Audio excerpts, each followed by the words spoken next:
Most people who love their cats are doing at least one of these things right now. Not out of carelessness, not out of a lack of affection, out of something much more understandable. A genuinely human instinct to connect with another being, expressed through behaviors that feel natural and loving to us, but that land in a completely different register for the animal on the receiving end.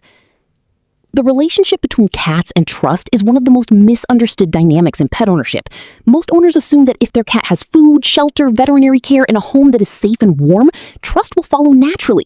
And while those things are foundational, while your cat absolutely knows the difference between having enough and having nothing, they are not what builds the kind of deep, confident, easy trust that makes a cat genuinely at ease in your presence. The kind of trust where your cat chooses you, where they seek you out not because they need something, but because being with you is simply where they want to be. That kind of trust is built differently. It is built through a set of consistent behaviors, and just as importantly, it is eroded by a set of behaviors that most owners are repeating every single day without realizing the cost. Today, we are going through 6 of them. 6 specific things that well-meaning, genuinely loving cat owners do that are quietly working against the trust they are trying to build. Not one of these is a character flaw. Not one of them makes you a bad owner. But all of them matter. And stopping them, or even reducing them, will change the quality of the relationship you have with your cat in ways that you will notice within days. Let's go. This is the most common one on this list, and it is the one that causes the most confusion because it comes from such a clearly loving place. You want to hold your cat. You want to stroke them, cuddle them, have them in your lap. These are reasonable desires. They are the desires of someone who loves their animal and wants to be physically close to them. And so when your cat walks past without stopping, or jumps down when you pick them up, or tolerates your handling without relaxing into it, the instinct is often to try more, to hold on a little longer, to pick them up again when they leave, to bring them back to the sofa when they move away. Here is what this communicates in cat. In the feline social world, the right to approach and withdraw at will is not optional. It is not a preference. It is a fundamental requirement for trust.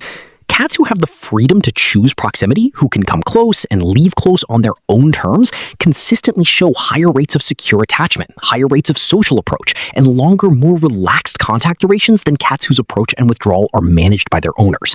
This has been demonstrated across multiple studies in feline behavioral research. A landmark study by Claudia Mertens and Rudolf Scher, examining interaction quality between cats and unfamiliar humans, found that cats who were allowed to control the pace and duration of interaction were significantly more likely to maintain and repeat contact than cats whose interactions were directed by the human. The paradox, and it is a real one, is that the less you try to hold your cat, the more they will choose to stay. The practical application of this is uncomfortable for a lot of owners because it requires patience rather than action. When your cat approaches, be still. Let them determine how close, how long, what kind of contact. When they leave, let them go. Do not call them back, do not follow them, do not pick them up and return them to the starting position. Simply allow the moment to be whatever your cat decides it is.